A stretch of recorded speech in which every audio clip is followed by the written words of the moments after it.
Hello friends, welcome to PR Heavenly Creations and also welcome to our program Fundamentals of Pharmaceuticals. Last వీడియోలో చెప్పినట్టు నేను ఈ వీడియోలో pharmaceutical ఇండస్ట్రీలో ఉండే డిఫరెంట్ డిపార్ట్మెంట్స్ ఏంటి, వాటి యొక్క రోల్స్ అంటే నిర్వర్తించే విధులు ఏమేమి విధులు నిర్వర్తిస్తాయి అనేది నేను మీకు ఎక్స్ప్లెయిన్ చేస్తాను. ఓవరాల్ వ్యూలో చూసినప్పుడు ఫార్మాస్యూటికల్ ఇండస్ట్రీలో మెయిన్గా 4 డిఫరెంట్ డిపార్ట్మెంట్స్గా డివైడ్ చేస్తారు ఫ్రెండ్స్. అవేంటి అంటే first one research and development department, దీన్ని R&D అని అంటారు. రెండోది ఆపరేషన్స్ డిపార్ట్మెంట్, అంటే ఒక ప్రోడక్ట్ మ్యానుఫ్యాక్చర్ చేయడానికి ఇన్వాల్వ్ అయ్యే డిఫరెంట్ డిపార్ట్మెంట్స్, అంటే మ్యానుఫ్యాక్చరింగ్ ప్రాసెస్లో ఇన్వాల్వ్ అయ్యే డిఫరెంట్ డిపార్ట్మెంట్స్ అన్నిటిని కలిపి ఆపరేషన్స్ గ్రూప్ కిందకి చెప్తారు. మూడోది quality department, most important department. And నాలుగోది వచ్చి రెగ్యులేటరీ అఫైర్స్ డిపార్ట్మెంట్ అంటారు. సో ప్రతి ఒక్క డిపార్ట్మెంట్కి స్పెసిఫిక్ జాబ్ రోల్స్ ఉంటాయి, అకార్డింగ్లీ వాళ్ళ యొక్క విధులు నిర్వర్తిస్తుంటారు. సో ఏ డిపార్ట్మెంటు ఏమేమి విధులు నిర్వర్తిస్తాయి అనేది నేను మీకు ఇప్పుడు ఎక్స్ప్లెయిన్ చేస్తాను. R&D డిపార్ట్మెంట్ గురించి ఎక్స్ప్లెయిన్ చేసే ముందు మీకు ఈజీగా అర్థం కావడానికి నేను ఒక ప్రోడక్ట్ని ఎగ్జాంపుల్గా తీసుకుని మీకు డీటెయిల్డ్ ప్రాసెస్ ఎక్స్ప్లెయిన్ చేస్తాను. సో నేను ఒక ఆర్గనైజేషన్ రన్ చేస్తున్నాను అనుకోని, నా ప్రోడక్ట్ ఆఫ్ ఇంట్రెస్ట్ వచ్చి ఎనెక్సోపారిన్ సోడియం ఇంజెక్షన్ అనే ఒక మాలిక్యూల్ నేను తయారు చేయాలి. సో నేను ఇది R&Dకి నా ప్రాజెక్ట్ టార్గెట్గా ఇచ్చాను. సో R&D వాళ్ళు ఈ ఎనెక్సోపారిన్ సోడియం ఇంజెక్షన్ తయారు చేయడానికి ఉండే డిఫరెంట్ స్టెప్స్ని ముందు వాళ్ళు డిజైన్ చేస్తారు. దాంట్లో పాటుగా ఏపీఐని తయారు చేయడం, అంటే మన యాక్టివ్ ఫార్మాస్యూటికల్ ఇంగ్రీడియంట్ మాలిక్యూల్ని తయారు చేయడం, తర్వాత ఈ యాక్టివ్ ఫార్మాస్యూటికల్ ఇంగ్రీడియంట్ని ఉపయోగించుకుని దానికి తోడు ఇంకొన్ని ఎక్సిపియంట్స్ని ఏవైతే రిక్వైర్మెంట్ అండ్ వాటిని అన్నిటిని మిక్స్ చేసి నా ఫైనల్ ఇంజెక్షన్ ఫామ్లోకి ఫార్ములేషన్ తయారు చేయడం ఎట్లా చేయాలి అనే ఈ ఎంటైర్ ప్రాసెస్ అనేది R&D దగ్గర డిజైన్ అవుతుంది. సో ఫస్ట్ ఎనెక్సోపారిన్ సోడియం మాలిక్యూల్ ఎలా తయారు చేయాలి, ఆ మాలిక్యూల్ తయారు చేయడానికి ప్రాసెస్ ఎలా డిజైన్ చేయాలి అనేది ముందు R&D వర్కౌట్ చేస్తుంది. లాట్ ఆఫ్ యాక్టివిటీస్, అంటే ట్రయల్ అండ్ ఎర్రర్ బేసిస్ మీద, అట్లాగే నెంబర్ ఆఫ్ రీసెర్చెస్ అన్నీ స్టడీ చేసి ఆ మాలిక్యూల్ యొక్క రిలేటెడ్ ఇన్ఫర్మేషన్ అంతా గ్యాదర్ చేసి ప్రాసెస్ డిజైన్ అనేది చేస్తుంది. చేసిన తర్వాత వన్స్ ఏపీఐ మాలిక్యూల్ అనేది కనిపెట్టిన తర్వాత నెక్స్ట్ పార్ట్ వచ్చి ఫార్ములేషన్ డిజైన్. అంటే ఏపీఐ మాలిక్యూల్ని ఫార్ములేషన్ అనేది నేను మీకు లాస్ట్ ఎక్స్ప్లెయిన్ చేశాను ఫ్రెండ్స్ లాస్ట్ వీడియోలో. ఫార్ములేషన్ ప్రోడక్ట్ అంటే ఏంటంటే మన పేషెంట్కి రెడీగా కన్జ్యూమ్ చేసుకునే ప్రోడక్ట్ అని. సో ఆ స్టేట్లోకి ఒక ఏపీఐ మాలిక్యూల్ని ఆ స్టేట్లోకి మార్చడానికి దానికి ఇంకేదైనా ఎక్సిపియంట్స్ వాడాలా, అట్లాగే వాటిని ఫిల్లింగ్ ఇదంతా ఎట్లా చేయాలి, ఇలాంటి టోటల్ చాలా కాంప్లెక్స్ ప్రాసెస్ ఇన్వాల్వ్ అవుతుంది దీంట్లో. సో ఈ ఎంటైర్ ప్రాసెస్ని R&D డిజైన్ చేస్తుంది. ఈ డిజైన్ అంతా అయిపోయిన తర్వాత, అండ్ నేను మీకు R&D గురించి చెప్పేటప్పుడు ఒక చిన్న విషయం మీకు చెప్పాలనుకుంటున్నాను. R&D స్కేల్ అంటే ఏంటంటే, మీకు ఈజీగా ఎగ్జాంపుల్ కోసం చెప్తున్నాను. నార్మల్గా R&Dలో ఒక 1000 ఇంజెక్షన్స్ తయారు చేసే లెవెల్లో ఎక్విప్మెంట్స్ కానీ ఇన్ఫ్రాస్ట్రక్చర్ కానీ ఉంటే, ప్రొడక్షన్ స్కేల్లో వచ్చేపాటికి కంపెనీ రిక్వైర్మెంట్ని బట్టి కొన్నిసార్లు అది 1,00,000 ఇంజెక్షన్ యూనిట్స్ ఉండొచ్చు, లేకపోతే 2,00,000 ఉండొచ్చు, 3,00,000 యూనిట్స్ కూడా ఉండొచ్చు బ్యాచ్ సైజు. సో జస్ట్ మైండ్లో పెట్టుకోండి. ఎందుకు చెప్తున్నాను అంటే, R&D చేసే డిజైన్ అనేది 1000 యూనిట్లకు అనుగుణంగా ఉంటుంది, బట్ నా ప్రొడక్షన్ రిక్వైర్మెంట్ అనేది 1,00,000-2,00,000 యూనిట్లకి అనుగుణంగా ఉంటుంది. సో వన్స్ డిజైన్ అయిపోయిన తర్వాత నెక్స్ట్ స్టేజ్ ఏముంటుంది అని అంటే, R&Dలో R&D నిర్వర్తించే మెయిన్ ఇంకొక క్రిటికల్ రోల్ ఏంటి అని అంటే, ఈ 1000 యూనిట్లకు డిజైన్ చేసిన ప్రాసెస్ని 1,00,000 యూనిట్లు లేకపోతే 2,00,000 యూనిట్లకు స్కేలప్ చేయటం. అంటే ఈ డిజైన్ ప్రాసెస్తో నేను 2,00,000 తయారు చేయగలిగే ప్రాసెస్ని డిజైన్ చేయటం లేకపోతే డెవలప్ చేయటం. సో నెక్స్ట్ ఇది చాలా ఇంపార్టెంట్ అండ్ క్రిటికల్ ఫేజ్. ఈ స్టేజ్లో ల్యాబ్ స్కేల్లో ఉన్న ఒక ప్రాసెస్ని కమర్షియల్ స్కేల్కి డిజైన్ చేస్తారు. దీన్నే ప్రాసెస్ డెవలప్మెంట్ అంటారు. సో ఈ ప్రాసెస్ డెవలప్మెంట్లో ఏమేమి ఇన్వాల్వ్ అవుతాయి అంటే, మీకు ఎగ్జాంపుల్ చెబుతున్నాను. 1,00,000 స్కేల్లో తయారు చేయాలంటే అక్కడ ఉండే ఎక్విప్మెంట్స్, అక్కడ ఉండే వెజల్స్ కానీ లేకపోతే అక్కడ ఉండే ఇన్ఫ్రాస్ట్రక్చర్ అంతా డిఫరెంట్గా ఉంటుంది. సో ఆ ఎక్విప్మెంట్లు, ఆ ఇన్ఫ్రాస్ట్రక్చర్ యొక్క ఆపరేటింగ్ ప్రొసీజర్స్కి అనుగుణంగా ఇక్కడ సెట్ చేసిన ప్రాసెస్ని దానికి ఆప్టిమైజ్ చేసి ప్రాసెస్ని అలా ట్రాన్స్ఫర్ చేస్తారు. కొన్ని ఆర్గనైజేషన్లో ఇలా ట్రాన్స్ఫర్ చేయడం కోసం సపరేట్ డిపార్ట్మెంట్ ఉంటుంది, దాన్ని టెక్నాలజీ ట్రాన్స్ఫర్ డిపార్ట్మెంట్ అంటారు. బట్ కొన్ని ఆర్గనైజేషన్స్లో R&D డిపార్ట్మెంటే ప్రాసెస్ ట్రాన్స్ఫర్ వరకు కూడా ఉంటుంది. ప్రాసెస్ ట్రాన్స్ఫర్ చేసేసి అలా ట్రాన్స్ఫర్ చేసిన ప్రాసెస్ని టోటల్ అవి ప్రాసెస్ డెవలప్మెంట్ రిపోర్ట్స్ కానీ టెక్నాలజీ ట్రాన్స్ఫర్ రిపోర్ట్స్ ఫామ్లో ప్రొడక్షన్ డిపార్ట్మెంట్కి అప్పచెప్తారు. సో R&D యొక్క మెయిన్ రోల్ ఏంటి అని అంటే, ఈ ఎంటైర్ ప్రాసెస్ ఒక మాలిక్యూల్ యొక్క ఐడెంటిఫికేషను, తర్వాత ఆ మాలిక్యూల్ని తయారు చేయడానికి ఉండే ప్రాసెస్ డిజైను, అంతే కమర్షియల్ స్కేల్కి అప్పచెప్పే ప్రొడక్ట్ డెవలప్మెంట్ స్టేజ్. వీటితో పాటు అనలైటికల్ పార్ట్ అంటే ఈ మాలిక్యూల్ యొక్క క్యారెక్టరైజేషన్స్, అంటే ఈ మాలిక్యూల్ నాకు కావాల్సిన రిక్వైర్మెంట్ ప్రకారం ఫార్మకాలజికల్ యాక్షన్ని కలిగి ఉందా లేదా, లేకపోతే నాకు కావాల్సినంత క్వాలిటీ పారామీటర్స్ మీట్ అవుతుందా లేదా. ఇంత చేసిన తర్వాత అది క్వాలిటీ పారామీటర్స్ని మీట్ అవ్వలేదు అనుకోండి, దానివలన ఏమీ ఉపయోగం ఉండదు. సో అందుకోసమే ప్రాసెస్ ఏదైతే మాలిక్యూల్ ఐడెంటిఫై చేస్తారో ఆ ఫేజ్లోనే ఈ అనలైటికల్ పార్ట్ను కూడా R&Dని కంప్లీట్ చేస్తుంటుంది. అట్లాగే ఈ అనాలిసిస్ చేయడానికి అసలు ఏ పాళ్ళలో కెమికల్స్ని కలపాలి, లేకపోతే ఇట్లాంటి ఈ అనాలిసిస్ యొక్క లేకపోతే ఈ అనలైటికల్ ప్రొసీజర్స్ డిజైన్ అంతా కూడా వాళ్ళే చేస్తారు. కొన్నిసార్లు కొన్ని ఫార్మకోపియల్ అంటే కొన్నిసార్లు రెగ్యులేషన్స్ అనేవి కూడా వాళ్ళ గైడెన్సెస్లో కానీ లేకపోతే వాళ్ళ యొక్క అనుబంధ సంస్థల ద్వారా కొన్ని టెస్టింగ్ ప్రొసీజర్స్ అనేవి ఉంటాయి. సో ఆ టెస్టింగ్ ప్రొసీజర్స్ని వీళ్ళు ట్రాన్స్ఫర్ చేసుకుని ఇక్కడ ఆ టెస్టులు కంప్లీట్ చేయడం కానీ చేస్తారు. సో ఈ ఎంటైర్ ప్రాసెస్ని వీళ్ళు కంప్లీట్ చేసి ఈ ప్రాసెస్ని అంతా తీసుకెళ్ళి ప్రొడక్షన్ అండ్ క్వాలిటీ కంట్రోల్ యొక్క చేతిలో పెడతారు. క్వాలిటీ కంట్రోల్ అయితేనే ఎనాలిసిస్ కోసం, ప్రొడక్షన్ అయితేనే మ్యానుఫ్యాక్చరింగ్ కోసం. మ్యానుఫ్యాక్చరింగ్కి ఇన్వాల్వ్ అయ్యే అండ్ దానికి సపోర్ట్ చేసే అన్ని రకాల వివిధ శాఖలన్నింటినీ కలిపి ఆపరేషన్స్ డిపార్ట్మెంట్ కింద పిలుస్తారు. సో దీంట్లో ఏ సబ్సెక్షన్స్ ఉంటాయి అనేది నేను మీకు ఎక్స్ప్లెయిన్ చేస్తాను. Production department, engineering department, warehouse department, SHE team అంటే safety, health and environment department, housekeeping department, వీటన్నింటినీ కలిపి ఆపరేషన్స్ గ్రూప్ అని అంటారు. వేర్ హౌస్ డిపార్ట్మెంట్ గురించి చెప్పుకుందాం. వేర్ హౌస్ డిపార్ట్మెంట్ యొక్క ముఖ్య విధులు ఏంటి అని అంటే, ఇంతకుముందు నేను నా product of interest enoxaparin sodium injection అని చెప్పాను. సో ఎనాక్సోపెరిన్ సోడియం ఇంజెక్షన్ అనేది తయారు చేయడానికి నాకు కావాల్సిన రిక్వైర్మెంట్స్ నేను మీకు ముందు ఒక 4 నుంచి 5 లిస్ట్ అవుట్ చేస్తాను. నాకు ఫార్ములేషన్లో అంటే బ్లెండింగ్లో పాటుగా ఎనాక్సోపెరిన్ సోడియం యొక్క ఏపీ మాలిక్యూల్ కావాలి, అలాగే ఒక 2-3 ఎక్సిపియంట్స్ కావాలి అనుకోండి. అలాగే వీటిని ఫిల్ చేయడానికి వైల్స్ కావాలి, రబ్బర్ బంక్స్ కావాలి, వాటిని సీల్ చేయడానికి సీల్స్ కావాలి. తర్వాత ప్యాకింగ్ కోసం కాటన్స్ అంటే సెకండరీ ప్యాకింగ్ మెటీరియల్ అంటారు, కాటన్స్, లేబుల్స్ అండ్ ఆ తర్వాత వీటిని ప్యాక్ చేయడానికి షిప్పర్స్, ఇవన్నీ కూడా నాకు కావాల్సి వస్తుంది.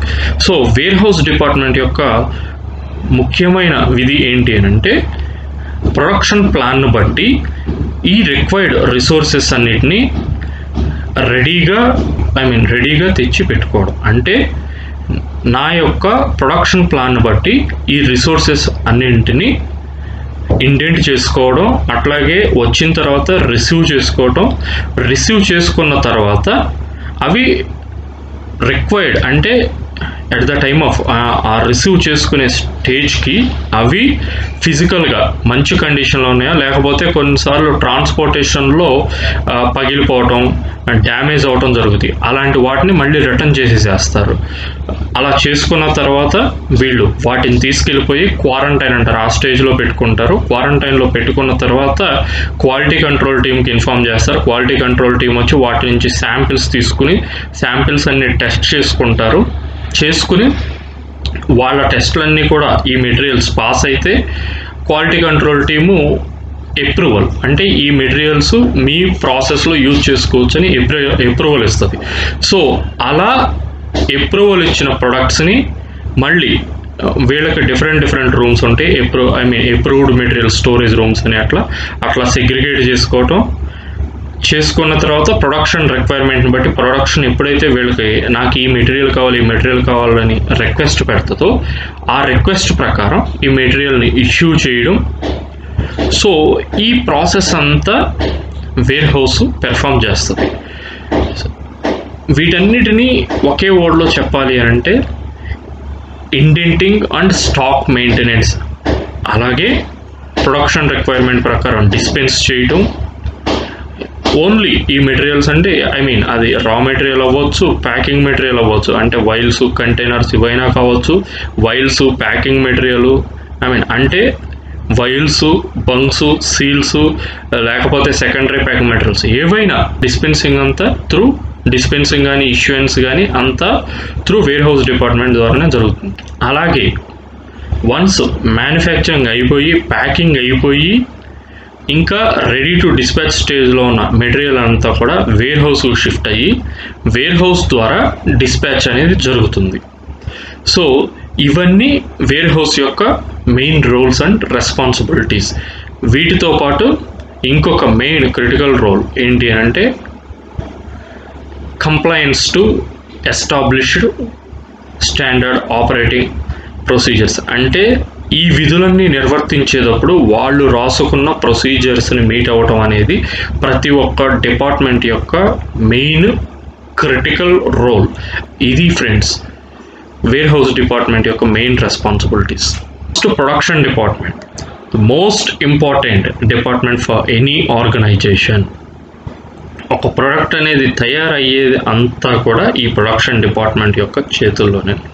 సో నేను ఇంతకుముందు ఎక్స్ప్లెయిన్ చేసినట్టు R&D నుంచి ట్రాన్స్ఫర్ అయిన ప్రాసెస్ని, ఆప్టిమైజ్ అయిన ప్రాసెస్ని ఉపయోగించుకుని ప్రొడక్షన్లో వాళ్ళు ఇనీషియల్ స్టేజెస్లో కొన్ని వ్యాలిడేషన్ చేస్తారు. ఆ వ్యాలిడేషన్లో రికమెండ్ చేసిన లేకపోతే ఆ వ్యాలిడేషన్లో తయారైన ప్రాసెస్ రికమెండేషన్స్ని బట్టి ప్రొడక్షన్లో వీళ్ళందరూ ఏదైతే స్టాండర్డ్ ఆపరేటింగ్ ప్రొసీజర్స్ కానీ ఏవైతే ఉంటాయో వాటన్నిటిని ఉపయోగించుకుని వాటన్నిటికి అనుగుణంగా ప్రోడక్ట్ అనేది మ్యానుఫ్యాక్చర్ చేస్తారు. ఈ ప్రోడక్ట్ తయారీ ప్రాసెస్లో ఏమేమి విధులు అనేవి వీళ్ళు నిర్వర్తిస్తారనేది తెలుసుకుందాం. ఇందాక నేను ఎక్స్ప్లెయిన్ చేసినట్టు ఈ ఎనాక్సోపారిన్ సోడియం ఇంజెక్షన్ అనే ఒక మాలిక్యూల్ తయారు చేయడానికి ప్రొడక్షన్ డిపార్ట్మెంట్కి ముందు ఈ మెటీరియల్, రా మెటీరియల్ అంటే API, ఎక్సిపియంట్స్, అట్లాగే వైల్స్, బంక్స్, ప్యాకింగ్ మెటీరియల్ ఇవన్నీ కూడా కావాలి. సో వీళ్ళకున్న విధి విధానాల ద్వారా వేర్ హౌస్ డిపార్ట్మెంట్కి నాకు ఈ ప్రోడక్ట్ని ఈ బ్యాచ్ సైజ్లో తయారు చేయడానికి ఇంత మెటీరియల్ కావాలి అని వేర్ హౌస్ డిపార్ట్మెంట్కి ఒక రిక్వెస్ట్ పెడతారు. దానికి అనుగుణంగా వేర్ హౌస్ డిపార్ట్మెంట్ వీళ్ళకి మెటీరియల్ అనేది ఇష్యూ చేస్తుంది. ఈ తెచ్చిపెట్టుకున్న రా మెటీరియల్స్ కానీ ఎక్సిపియన్స్ కానీ ఉపయోగించుకుని ఫార్ములేషన్ తయారు చేయడానికి కావాల్సిన రిక్వైర్మెంట్స్ అంటే వాటర్ ఫర్ ఇంజెక్షన్ కానీ లేకపోతే ఇంకా వేరే లైక్ pH అడ్జస్టింగ్ ఏజెంట్స్ తయారు చేయడం కానీ వాటర్ ఫర్ ఇంజెక్షన్ రిక్వైర్మెంట్స్ కానీ ఇవన్నీ చెక్ చేసుకుని వీళ్ళు వాళ్ళ ప్లాన్ ప్రకారం ఫార్ములేషన్ అనేది వీటన్నిటిని సమపాళల్లో మిక్స్ చేసి ఫార్ములేషన్ చేస్తారు. అలాగే దీనికి ప్యారలల్గా వీళ్ళు తీసుకున్న వైల్స్ కానీ బంక్స్ని కానీ వాటిని వాష్ చేయడం లేకపోతే వాటిని స్టెరిలైజ్ చేయడం, ఈ మెటీరియల్స్ తయారు చేయడానికి స్టెరిలైజేషన్స్ అని ఉంటాయి. అంటే వీటన్నిటిని సూక్ష్మజీవి రహితంగా తయారు చేసి, ఎందుకంటే ఇంజెక్షన్స్ అంటేనే ఇవన్నీ సూక్ష్మజీవరహితంగా ఉండాలి. ఎందుకని మనందరికీ తెలిసింది ఇంజెక్షన్స్ అనేవి డైరెక్ట్గా పేషెంట్ యొక్క బ్లడ్లోకి ఇంజెక్ట్ చేయబడతాయి. కాబట్టి ఇవి సూక్ష్మజీవరహితంగా ఉండాలి.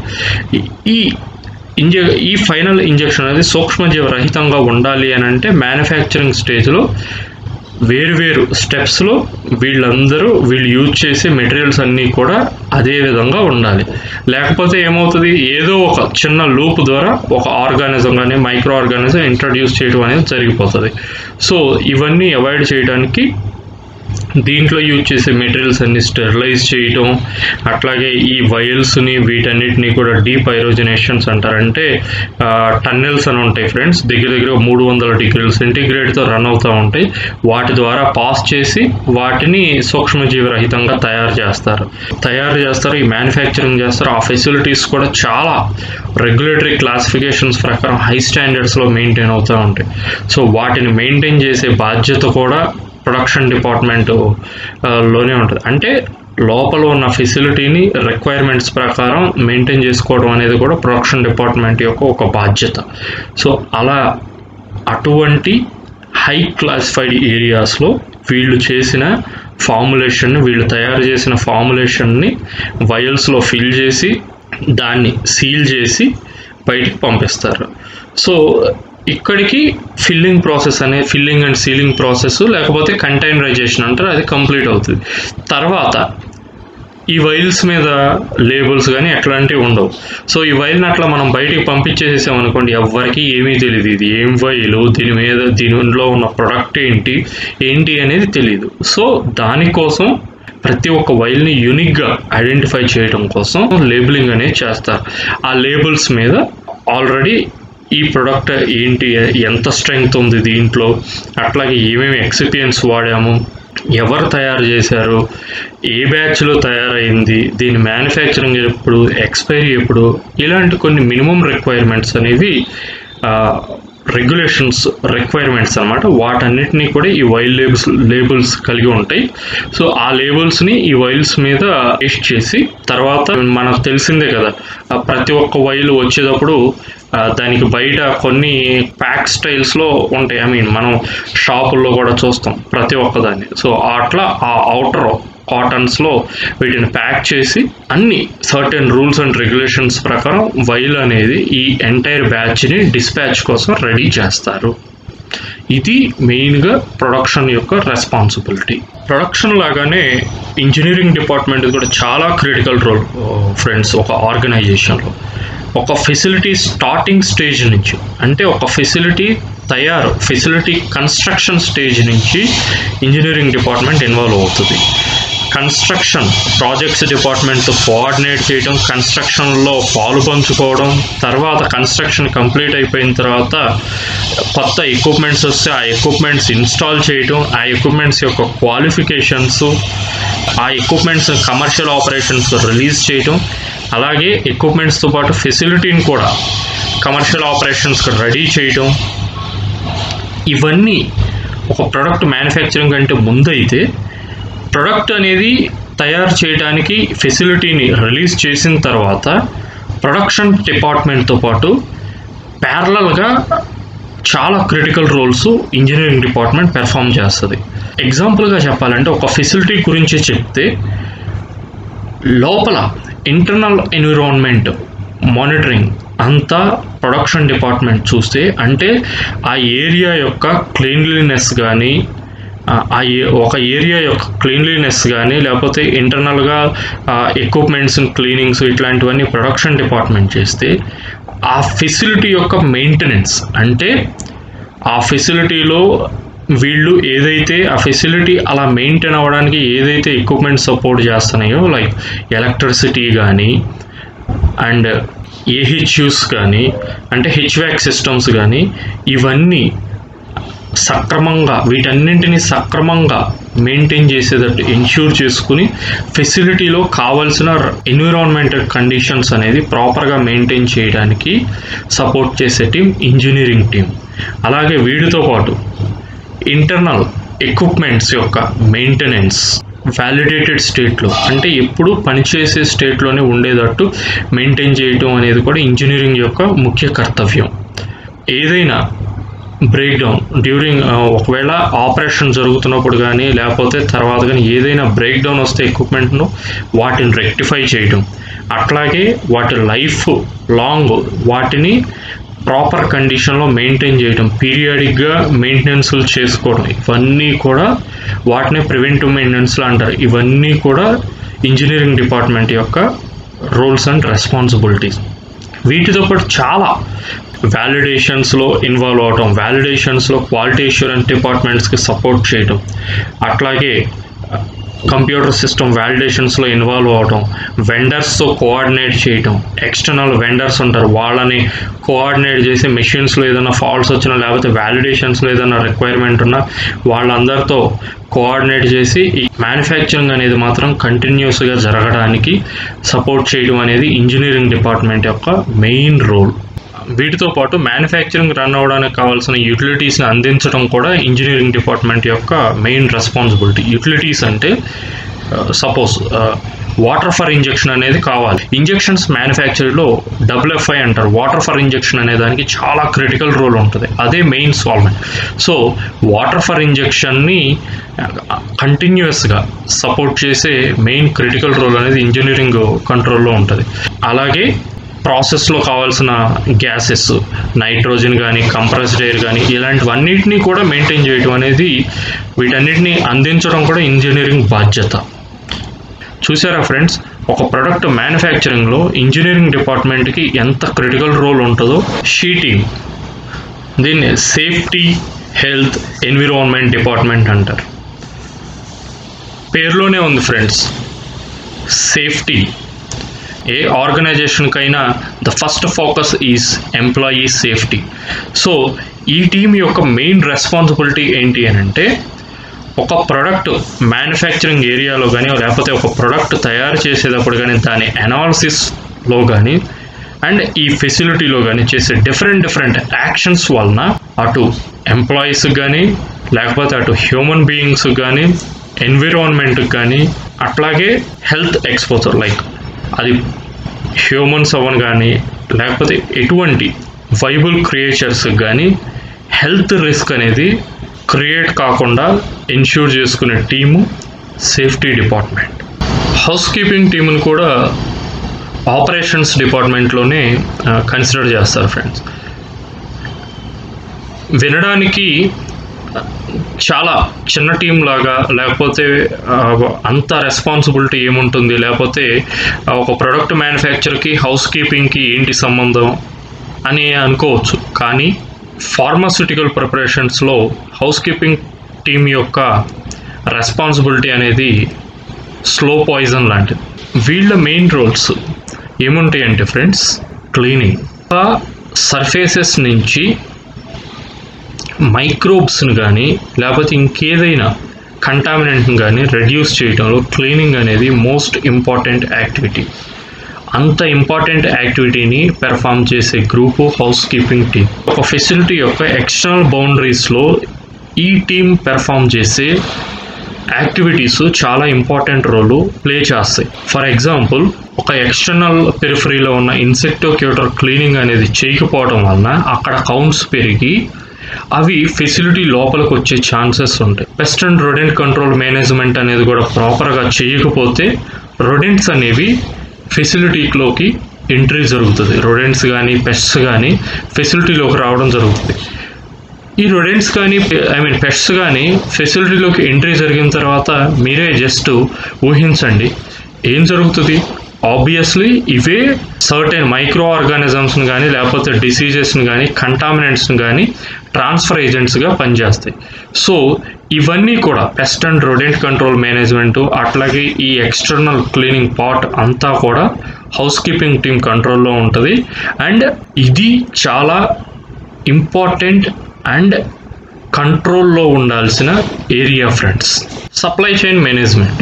సప్లై చైన్ మేనేజ్మెంట్ యొక్క మెయిన్ బాధ్యత ఏంటి అని అంటే, కావాల్సిన రిక్వైర్మెంట్స్ అంటే ప్రొడక్షన్ రిక్వైర్మెంట్స్ని దృష్టిలో ఉంచుకుని మెటీరియల్స్ని వెండర్స్తో కోఆర్డినేట్ చేసి రిక్వైర్డ్ ఏపీఐ కానీ లేకపోతే ప్యాకింగ్ మెటీరియల్ కానీ ఇట్లా రిసోర్సెస్ అన్నిటిని రెడీగా ఉంచడం, అట్లాగే కస్టమర్స్తో కోఆర్డినేషన్ చేసి ప్రొడక్షన్ ప్లానింగ్ అనేది రెడీ చేయడం, followed by dispatch. In case of డిస్పాచెస్లో డిస్పాచ్ ప్లాన్ని దృష్టిలో పెట్టుకుని ట్రాన్స్పోర్టేషన్ రిక్వైర్మెంట్స్ అన్ని అరేంజ్ చేయడం, ఇవన్నీ కూడా సప్లై చైన్ మేనేజ్మెంట్ అనేది మేనేజ్ చేస్తూ ఉంటాం.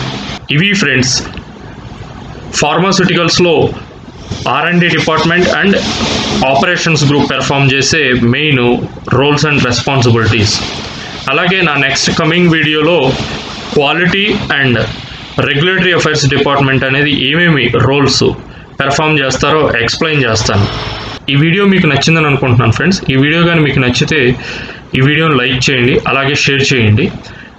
మీరు కానీ మొదటిసారి మా ఛానల్ విజిట్ చేస్తే మా ఛానల్ని సబ్స్క్రైబ్ చేయండి. Please support us through your subscriptions. Thank you friends. Visit again.